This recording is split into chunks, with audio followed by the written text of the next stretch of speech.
what is your name and your birth date? My name is Susana Mejia. I was born in June 9 of 1941. Okay, and you were born in Bogota, Colombia, right? Yes, Bogota, Colombia, yes. And how did the family come to be there? Well, my father and mother got married there, and then they remained in that city. There were a lot of opportunities for them to work and raise a family, so we remained in Bogota. Can you give me like a location or a neighborhood that you grew up in? Oh, it's really hard to remember where I was raised and where I grew up. I just remember that we were very young when we went to boarding school. So the three sisters, I think I was probably 6 or 7, started first grade there, boarding school, and I would say that's probably where I was raised because we stayed there until I graduated from high school with the nuns. We only went home once in a while, for vacation, in July and for Christmas. I see. You happen to remember the name of it? The name of the school? Yeah. Oh yes, of course, Colegio Santa Teresa de Jesus. And it was the nuns from San Francis were the ones who ran the school. All of them were nuns. There were just a few lay teachers. One of them was my mother and the other one was Alvaro, my brother. Nice. Were there other family members that lived around you, maybe cousins or aunts and uncles, that sort of thing? No, for a long time, most of the family lived in Jardín or in Medellín, Antioquia, but my mother's house was the home for everybody. So if anybody came to Bogota to visit, they would come to my mother's house. Uncles, cousins, aunts, everybody came to my mother's house. Oh, that's good. What was, can you describe the house that you were growing up in, like how many rooms, telephones or anything? Well, we moved many times, so there were sometimes houses, apartments, whatever we could afford. One house that I remember a lot is a house in the country, the little town of Usaquén. That was like a farmhouse, and we were able to have cabbage. We had a cow, and there were several rooms. It was very comfortable, and they were making brooms. I don't know if I already mentioned a factory. There are several people working there, and they made brooms, and they would take them to town to sell. Huh. The cow was wonderful. The name was Estrella. Estrella. And then it was a very sweet cow. She never kicked anybody, and had one delicious milk every day. Well, milk the cow, and we had fresh milk with a big sweet roll that my mother made. Oh, so that was our breakfast for a long time. It was delicious. Something that I really remember. And there was a big tree, cherry tree, full of cherries. So my brother would get on top of the tree and would get all the cherries and threw them down, and we would pick it up around the tree. We had gone with little big bags to see how many cherries, and then we had such a diarrhea. We got very sick with all these cherries. Too many cherries. But it was a very good time for all of us.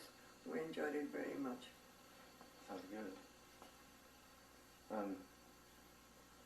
Can you remember, what's your earliest memory? My brother did his first communion. I was 5 years younger, and I'm 5 years younger than him. And I remember the picture that they took of him. He was 8 and I was probably 3. I remember that picture. But also, I remember when my mother had a nursery. She took care of children and little kids between 3 and 7 years old, and I was part of that nursery home because I wasn't at that age. I remember there was a metal cup that she made some very special soup for me with bread and eggs, and every she would make it for me to, and I just loved it. So I was part of all the children that were growing up. My sister Magdalena had not, she was probably a little baby because she's 2 years younger than I am. So that's probably some of my early memories before we went to the boarding school. Okay, and that was before Marcella then? Well, Marcela was not even here.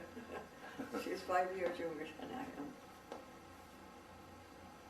Can you describe the personalities of your siblings growing up? Okay. My brother was very, very protective of us, the children, the little girls, because he was the oldest brother, and 5 years later I was born. And so there were 3 little girls, and he was, at the beginning, he was a little jealous, because for 5 years he was the only child. And all of a sudden I came, and he was a little jealous. Didn't treat me very well. But after that we became the best friends. All our years growing up, and even today we are best friends. What about your sisters? Magdalena was a little nervous, kind of hiding, didn't get along very well with me, but we grew up and we learned to appreciate each other and love each other. Yeah. But in the younger years we had a lot of arguments, a lot of jealousy probably. Oh yeah. And Marcella? Marcela and I were always very good friends ever since we were known. She was very little, very sweet, very friendly, always smiling all around the house. And then we grew up, and when we went to the boarding school, she was probably 4 years old, and I was the older one, so I had to take care of myself and take care of her, make her bed, make sure that she was okay, that she had a clean, dry clothes, because sometimes she had accidents in bed. So I had to take care of all of that. But I didn't think it was anything wrong with that. So just, that's what I had to do, and I was happy to do it. What's your job as an older sister? Yeah, older sister, that's right. Did you guys have any games that you played growing up when you were little? Oh yeah, we played a lot of card games, Monopoly, Parkees, Chinese checkers. Yeah. And so the weekends we played all of those games whenever we were home. And our uncles, Guillermo and Roberto, would come to the house, had couple of beers with my father, and we played all Saturday afternoon, all of those games. Oh, awesome. The cards, I forget the name of the game, but you count 21 with 2 cards. Oh yeah, blackjack. Blackjack, that's right. So we play with pennies sometimes, and many times we play with beans. Yeah. Just the beans. So there was no gambling, but we had a great time. Good afternoons on Saturday. Sounds like fun. Did you have like a favorite toy or anything growing up? I remember a doll that Alvaro gave me. The first time I had a doll that opened her eyes, and she had green eyes and very dark skin and dark hair. Very, very exotic girl, doll, and I really treasured that doll. I don't know how many years I had it around until it disappeared. I think my mother made it disappear.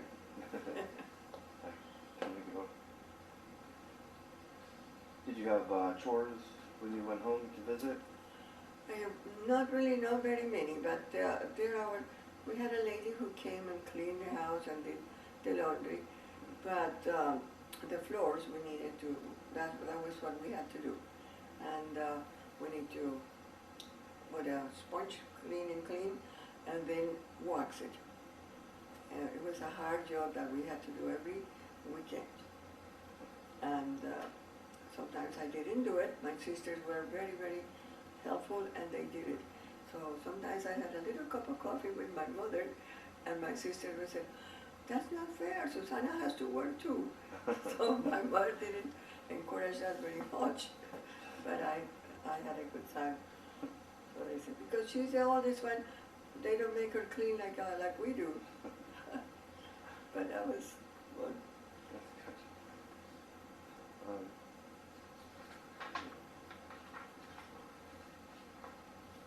What was your strongest subject when you were in school, do you think? Okay, the ones that I liked the most were languages. English, Spanish, French, Latin, but I had a hard time with biology, chemistry, and physics. I really, at that time, the grades were from 1 to 5. 5 was maximum, and then 4 and 3. In order to pass the class, you have to hit 3. I almost didn't make the 3 on physics and chemistry. I studied very hard those subjects, and then algebra and trigonometry. I had to start them the hardest, those, and just made it. But the others, I was always wonderful, very happy. I felt very happy because I was able to get very good grades on those. Yeah, Wasn't that difficult. I enjoyed studying those. you're good at history and languages?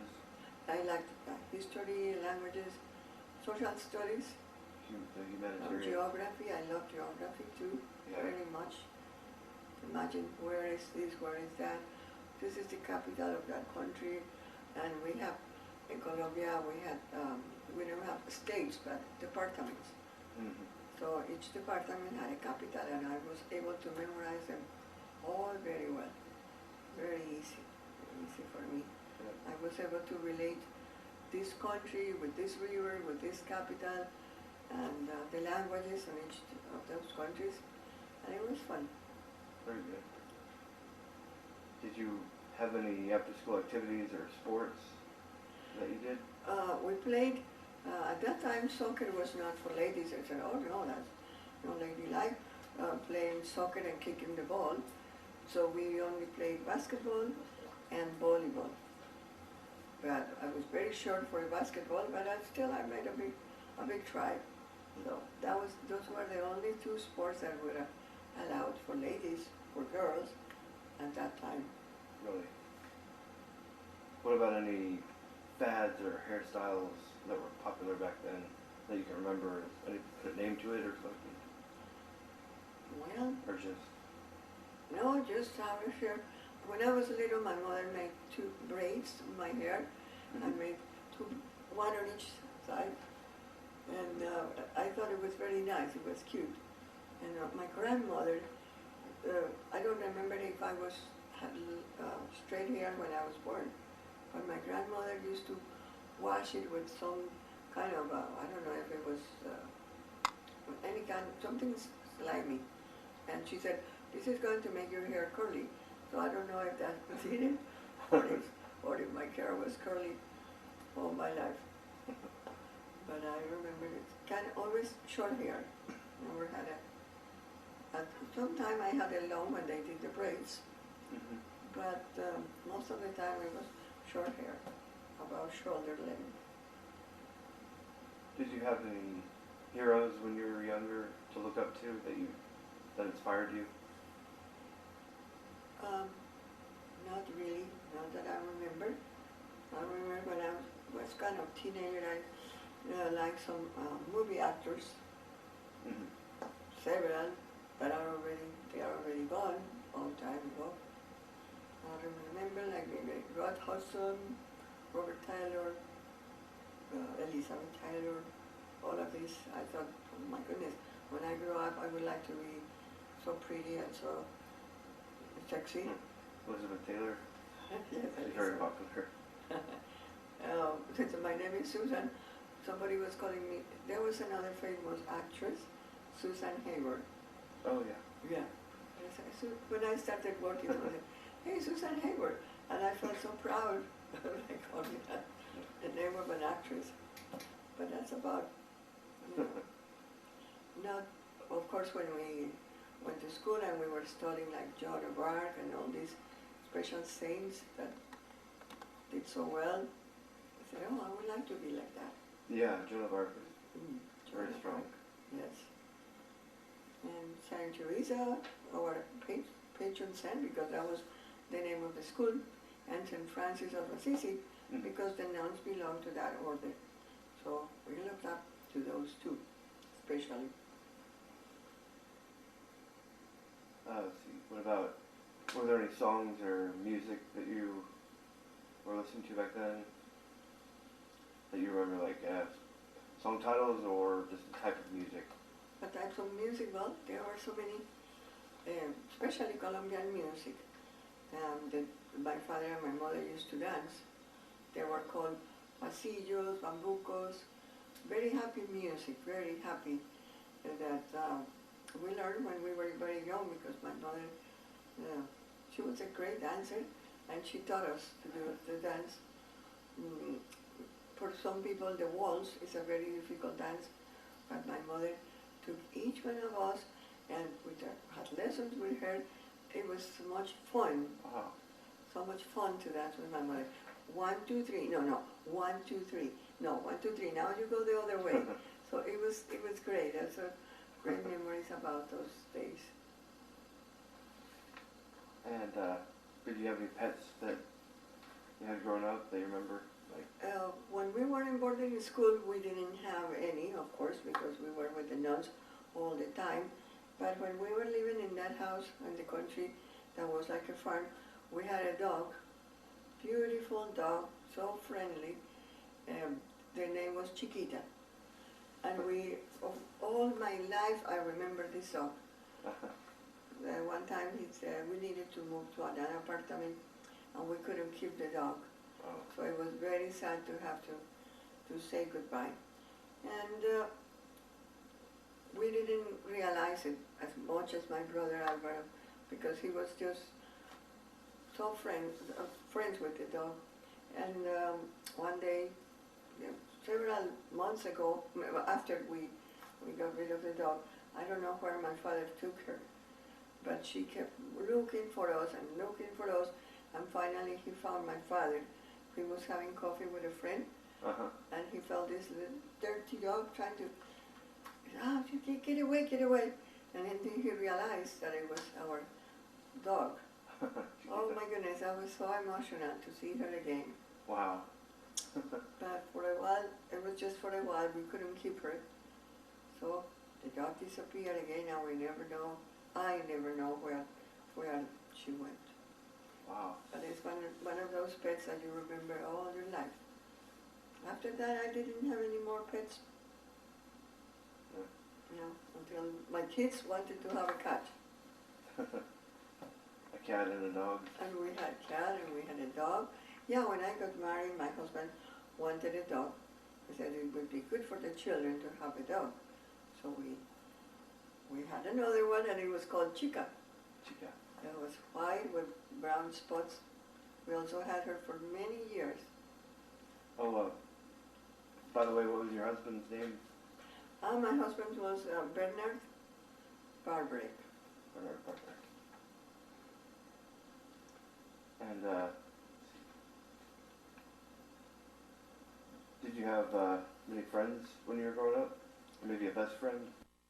Yes, I had friends when the last grade of school, high school, it was very, very small group. There were only 6, and it was since it was boarding school, there were only girls.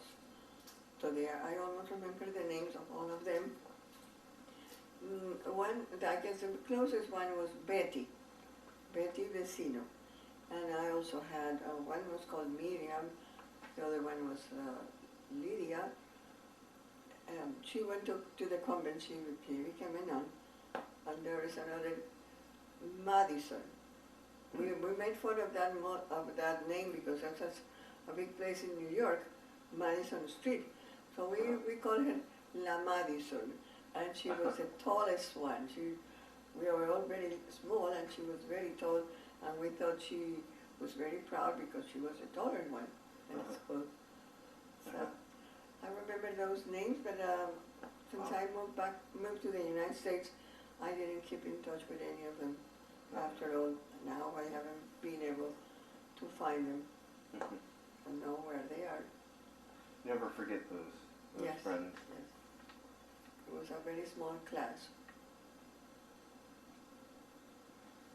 What were maybe some world events that had an impact on you growing up when you were younger? What, I'm sorry? Some like world events, disasters World events. or war, that type of thing. Okay, I was born in 1941 when World War was going on, but of course at that time I didn't know, had no idea what it meant, nothing like that. So something that, big event that would impact my life, I couldn't think of anything very, till I was here in the United States and had to face the hurricanes and tornadoes and these things that were impacted so many people's lives. But personally, I have not suffered from any of those. Luckily. Yes, locally, Yeah. yes. Well, on that same subject, you didn't have any of that type of thing growing up in Bogota? No hurricanes or anything that might have threatened? Yes, I remember now. There was an earthquake. I was working on the 12th floor of a building, and everybody started saying, get out, it's dangerous, let's move. And I could see the walls moving, the lights moving, the pictures on the walls were moving, but I kind of froze. I sat on my desk and I said, whatever happens, I'm not moving.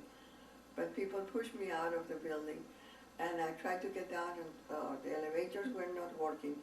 The telephones didn't work. We were taking care of my nephew, Alvarito's, my brother's son, and I was so worried and so concerned. But when I got to the first floor, I tried to call my mother and the telephones weren't working. There were no transportation, so we had to walk many blocks to get to the house. But luckily, thank God, everybody was safe, nothing happened to anybody. Even the building didn't get any damage at all, but it kind of, I could feel the movement. Wow. But the next day, everybody went back to work as if nothing had happened. And everything was all right? Everything was fine, everything was all right. That's going to be scary, though. It was scary, yes, for a few minutes. What about family dinners? Can you describe what you would eat and everyone eat together, that sort of thing? Yeah, we had many getting-togethers, many dinners. Usually every Saturday somebody would come to the house to visit some of the relatives. And in Bogota at that time, families were very close, and somebody would just go visit whoever. You didn't have to call and make an appointment and tell them, you said, okay, no, you just showed up, and everybody would right away, what can I get for you? Coffee, chocolate. So around 5 o'clock, the custom is to serve chocolate, hot chocolate with pastries, with cheese, buñuelos, almojábanas, and all of these things, and sometimes like a sandwich or cold cuts. Oh, yeah. So it was kind of a custom that any time of the week, anytime if you wanted to go see somebody, you just stopped and they were ready to serve you and spend some time and talk. And for the biggest celebrations, we didn't have Thanksgiving in Colombia, but we had Christmas and New Year's. Okay. And the midnight was the biggest meal. We had tamales, we have ham, buñuelos, natilla. That was a tradition. Natilla is like a pudding, but made with brown sugar and delicious. Yeah. And biggest tradition also would be the novena to baby Jesus. We started on December 16, and every night we would go to a different house, say the novena, and after that a big dinner. But when we were older, there was not just dinner, it was a big dance. We danced until 5 in the morning the following day. So it was a very lot of celebration everywhere you went. But a lot of firecrackers, more than the 4th of July here. Really? A lot of firecrackers, volcanoes.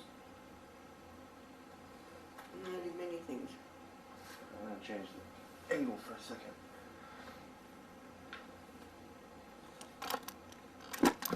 Nice. Yeah. Over there. Hooked on there. Okay. Okay. What is? No. You do that? Yeah.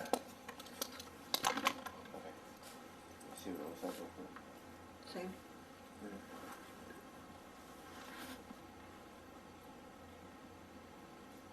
Actually, yeah. Maybe one.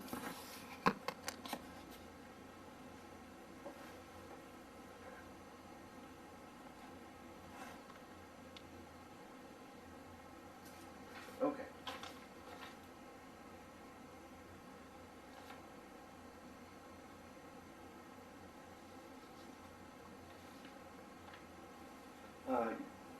What do you know about your family's surname, Mejia? Where it came from? I know that Mejia came from Spain. It was spelled Mexia, Mexia, and I don't know at what point they changed it to Mejia. It's a very difficult name to pronounce here in the United States, and people say Mejia, but it's Mejia. And I know my great-grandparents, I mean, maybe even farther up, came from Spain, and they founded a little town in Antioquia called Jardín. And so that's how the name came. There were other relatives called Peláez. So in D'Alessio, Peláez was the great-great, and then the Mejia came. My grandfather was Lázaro Mejia, my father is Lázaro Mejia, and so that's what I know about the Mejia family. So they founded a town? They founded a town. Jardín? Jardín. Wow. Yes. A very traditional little town. It's beautiful, it's very clean, people are very, very friendly, and they have used it for movies, to do movies in Colombia. Now it's growing, but there were just like maybe 20 streets when I was there. Now it's a lot larger. When was the last time you were there? Oh, I don't remember. It was probably 7 years ago. 7 years? When my sister, to visit one uncle that used to live there. But now he passed away, and I don't think we have any more relatives there anymore. And Jardín translates to garden? Is it garden in English? Garden in English, yeah. Okay. It's garden.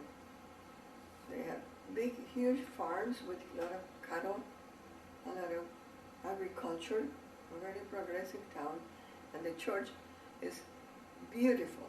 It's probably too much for a little town. And our relatives, our grandparents, were the ones who built that church. They went to school until probably 3 o'clock, and at 3 o'clock they had to come and start bringing the bricks so they could build the church. Wow. So they all work in that church. They are very proud of it. Is there a naming tradition in your family? Like, this person's named after this person, so-and-so? Well, it seems so. Like, my father had 12 siblings, and each one of them got married, and each one of them had one Susana, one Marta, one Marcela, one Magdalena. It's like, we get confused. Susana, the daughter of Lázaro. Marta, the daughter of Vicente. So we will know which Marta we were talking about. There's like little imagination to give us names. But I think my father was the first one to have a Marcela. Oh, okay. And then our cousins have Marcelas. She was the first, and then Yeah. more followed. But the others were, Susana was the great-great-grandmother, and then the mother, and then the aunt. Everybody was Susana. Were there many recipes passed down through your family?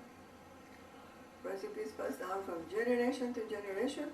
Well, the recipe for buñuelo, the recipe for natilla, but nothing really special, nothing unique, because everybody will do it the same way. Oh, okay. But of course the mother will teach the daughter how to make buñuelos. Mm-hmm. And my mother even made morcillas, that's blood sausage. Very, very complicated thing to do. Very delicious, but my father loved them.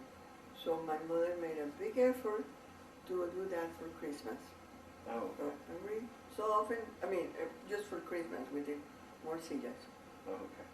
I remember one thing now that talking about on April 9, maybe 1949 or 50, there was a candidate for the president, and his name was Jorge Eliezer Gaitan.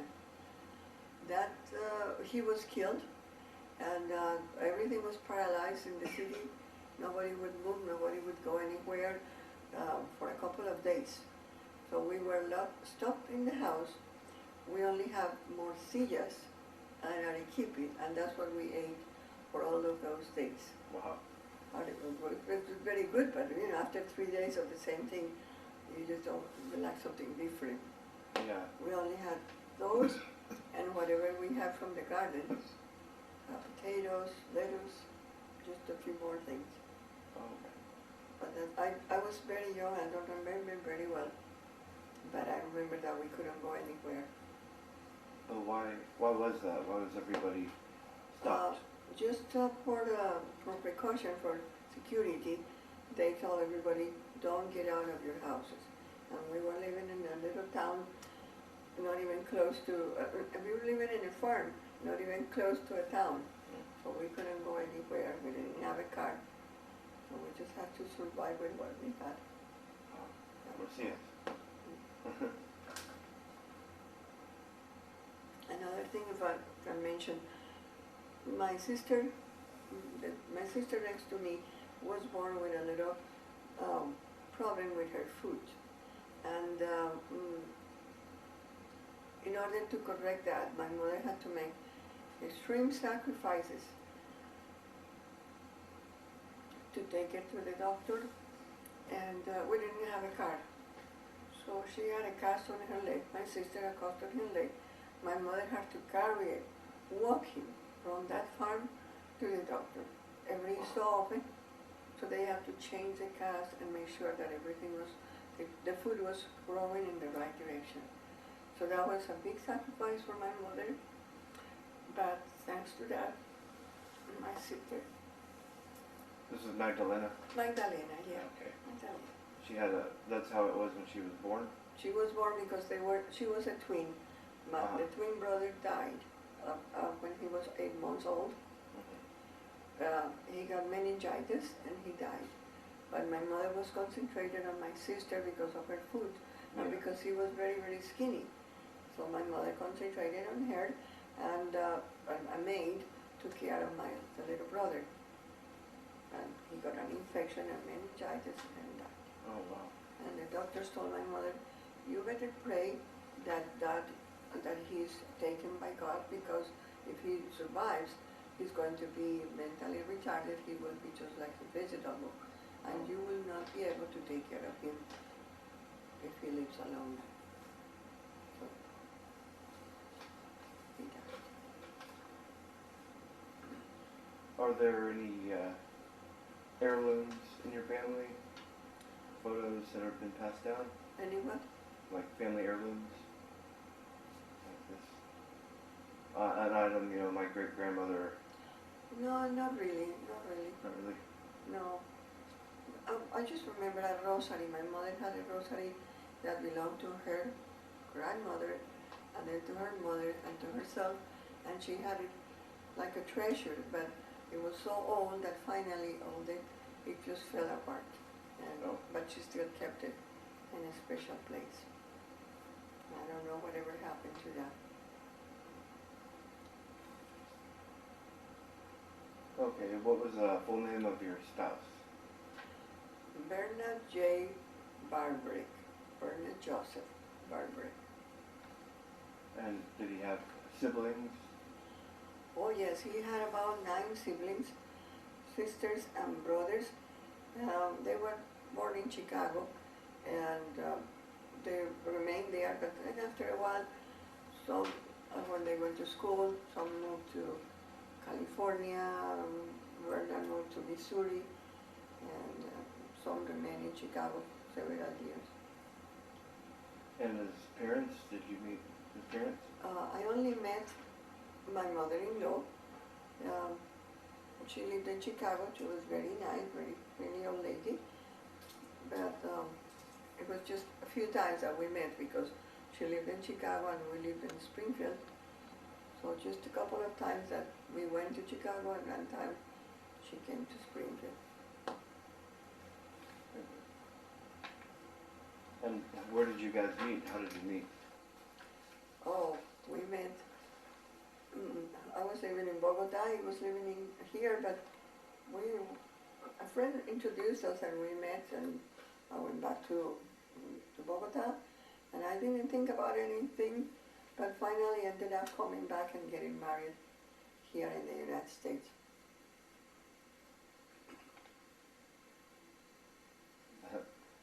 Where were you when he proposed? He proposed by letter.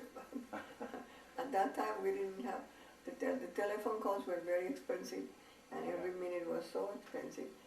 So we didn't have cellulars or email or anything, all the technology that we have these days. So it was by letter, and I finally agreed and came and we married here.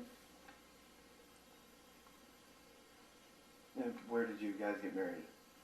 We got married in a little town in Missouri called Drury, Missouri. And my relatives came, my brother and sisters came. My mother couldn't make it. But some of his brothers, one sister came only, and no, the others didn't make it. Oh, which sister was it? Diana. Madonna? Madonna. Oh, yeah. But all the people from the church where he attended were there, and it was a very simple celebration. It was in June 9, and it was very, very hot. Everybody was sweating, and all the makeup was running down, and we just couldn't wait to get out of the church to change into different clothes. And then by the side of the church, under a tree, there was a table, and that's where we had the cake and a few things to eat. Pretty modest? Yeah, very modest wedding. That was your birthday, June 9th? No, the wedding was June 19, Oh. but my birthday was June 9. I thought sorry, I Yeah. misunderstood. Well, I just turned 30 years when we got married. And what do you admire most about him? About him? Yeah, about your spouse. Well, he was very, very handy. He could do a lot of work around the house. Was a carpenter, so a lot of remodeling and changes and painting. But the house was always in very good shape. He was able to repair anything, the washing machine, the lawnmower, anything that needed, he was able to just fix it. And he had a lot of tools to enable to do that. He has been working in that for many years. So when we married, he was every time we moved to a house, he would remodel, he would fix it, he would figure, okay, we can knock this wall, we can do this would look better. So that was his special ability. That's good. That's definitely handy. What do you believe is something that's important to make a successful marriage? Communication. Try not to stay mad. Go to bed, make peace before you go to bed. Don't leave the house mad, because then you go out and you start thinking and making things, everything gets worse the more you think about it. But if you try to fix problems right away, admit that we are not perfect and we are not changing the other person. We just have to accept everybody the way we are. I think that's a good philosophy. Yes. How did you choose your children's names? Okay, we talked for a long time when I was pregnant. my husband and I talked for a long time, and I would give. He wanted for the children to have Spanish names, and I wanted for them to have something that would sound okay in both languages. So I started mentioning the names of all my cousins, and when I got to Pilar, he said, yeah, that's the one. But then we had to put Maria, so what people would understand Maria, so Pilar Maria. And then for Armando, I also mentioned names of friends, of relatives, of everybody that I could think of. And he said, oh, Armando sounds very masculine. So Armando Luis. So that's how we chose those names.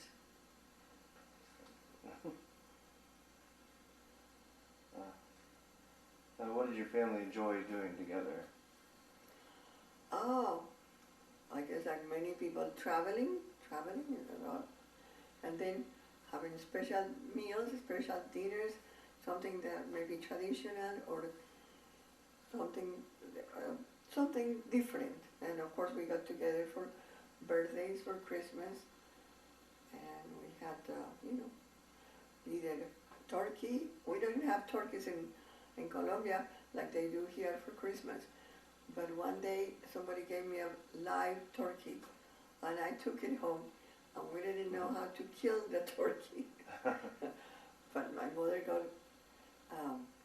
turned the neck around and pulled it and killed it. And we didn't even know how to cook it. So we put it in, boiled it in a pressure cooker, and it just completed this papier. You know, we opened it, just the bones on one side, and the meat for the other side, and the skin for the other side. It was not a very good dinner. What was your profession and how did you choose it? Okay. Since we were very young, we were living in Colombia, and of course everyone speaks Spanish, and my father insisted, you have to learn English, you have to learn English. And being a little rebellious, I said, I don't want my father to tell me what I'm going to study. But then I realized, well, yeah, it's important to learn English. So my mother, my sisters, and I went to an English institute, and we learned English with all the grammar and everything. And then that was very helpful for me to find a job as a bilingual secretary, because I had studied to be a secretary. But after being a bilingual secretary and doing translations and interpretations in Colombia for several years, I came here and came to Springfield, which is a very close town. At that time, they didn't know very much about other countries, other cultures, other people, other languages. And I looked different, and they asked me, are you from Czechoslovakia? Are you from China? I said, no, I speak Spanish. And then the first job that I got was cooking for some priests. They didn't even know that the difference either, so they thought I would cook Mexican food. And I said, I have not even eaten Mexican food, let alone cook Mexican food. So I didn't do a very good job, but the opportunity came that there was a company where they needed one bilingual secretary and translator. And the lady that had that job became pregnant. And I had already put my resume at that company. And they called me, and I got the job right away. And that was the beginning of my career as an interpreter, translator, and bilingual secretary. Wow. I had to translate huge manuals that said installation, operation, and troubleshooting for huge tanks where they make beer, wine, cool the milk. They were milk parlors. Then I had to translate it so the people who bought that equipment in South America and different countries were able to install them and operate those. And that's what, after that, I got a job as a translator, instructor, and interpreter for Language Line Solutions. I worked there for 25 years, and it was a very wonderful experience.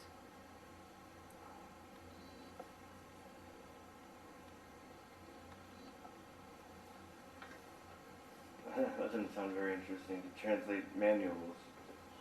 No, it was boring, but it was a great lesson, yes. We had to, every little screw, anything that equipment had on all the machines, it had to be translated and put it in a way that people would be able to understand and follow those instructions to put the tanks together and to repair them.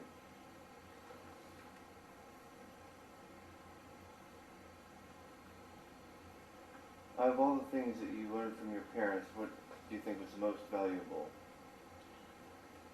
The most valuable from my mother was her religious, that she transmitted to us this love for God, for Our Lady, for the saints, being a good person, trying to be a good person, help each other and help others, be of service,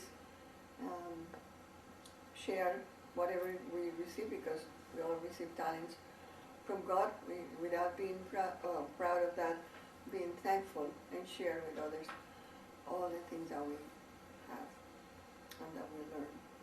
And from my father, to be persistent, to hang in there no matter what's going on, you just hang in there and be able to succeed. Or maybe those two, religion from my mother and being strong and persistent from my father. Very good. Those are good to learn. What accomplishments are you proud of that you've done in your life? Well, I have, in all this so many years, so many things happen throughout your life, then you have to overcome a lot of difficulties and go on. Probably one was a difficult situation was when my husband died, and I have my two kids. They were still very young. We didn't have any money. We had spent a lot of money in my husband's health, trying to keep him comfortable and taking care of all the medical bills, the medicine, the treatments. So when he passed away, I had to continue working, getting more work, did a lot of my regular job, and besides doing work at home, trying to keep the kids in a school so they could continue their education. But those kids are so wonderful. The best I have had in my life is these two children. So any sacrifice was more than worth it. Absolutely. Yes. What relative do you think you most resemble? If you can think of any. Probably my sister Marcela. Really? Yes, I think so. How do you think so? We are kind of, personalities are very similar. We are positive, we enjoy life, we enjoy getting together. We have a lot to share about our children, her daughters and my kids. Many things that we share throughout our life. Their problems, their successes, their accomplishments. So that's probably something we have shared for a long time. Was there anything that you were passionate about when you were growing up? Oh, I love dancing, love music. Oh yeah. I like reading. I like having friends, going to parties, making parties at the house, inviting people. I love being around people. What do you think is the biggest obstacle that you've had to overcome in your lifetime? Okay, when I first came to the United States, my English wasn't is not very good yet, but it was very difficult to communicate with people the way I wanted to, because I was not able to, I didn't have all the vocabulary and all the expressions to make myself understood. So it was difficult to find a job, but except for the situation that I explained, that the opening became available and I was able to get it. But other than that, I spent a lot of time looking for a job, and with a very good resume, not to brag about it, but I had experience in many fields, but because I was not able to communicate, the resume was worth nothing. Every time I came to the position, sorry, the position has been filled. Was there anything wrong with my resume? No, it was filled. And so I knew that was the lack of English that would not allow me to get the job that I wanted, that I felt qualified, but because of the language, I was not. But you wound up on top. Well, not on top, but a lot of working and trying and keep on trying. And yeah, I was able to accomplish a good position at the end of my career. What's one of the scariest things that you've ever lived through? The scariest thing? Well, one time I was in Bogota, and somebody was following me, and I didn't think about anything, but then I felt something right on my back.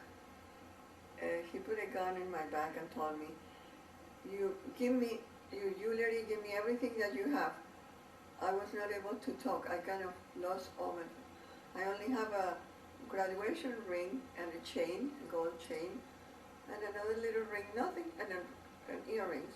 So I gave him everything that I had. I didn't have any much money in my wallet, but he took everything. And I finally, however I could, I walked to my house, and I got there, and I was not able to speak for a long time. My mother was terrified. What happened? What happened to you? And finally, my mother was hugging me, giving me kisses, and I finally was able to tell her what happened. But that was a long, long time ago. When I started working, one of my first jobs. Were you coming home from work or something? Yeah, coming home from work. It was probably 7 p.m. It was dark. So that was probably the scariest thing. Wow. Can you remember, what's your funny memory from childhood? Like, one of the funniest things that you can remember? Oh, I don't know. When we were young, we started working, the three of us. My brother had already married, and we were with my mother. My father would always stay in his room, studying and reading books. So my mother and the three of us were best friends. We had the greatest time. We would bring our food, our dinner, in front of the TV, and each one of us would come from work, and each day would bring a joke. Each one would bring, oh no, let me tell you what I heard today. So each one of us was telling jokes every night.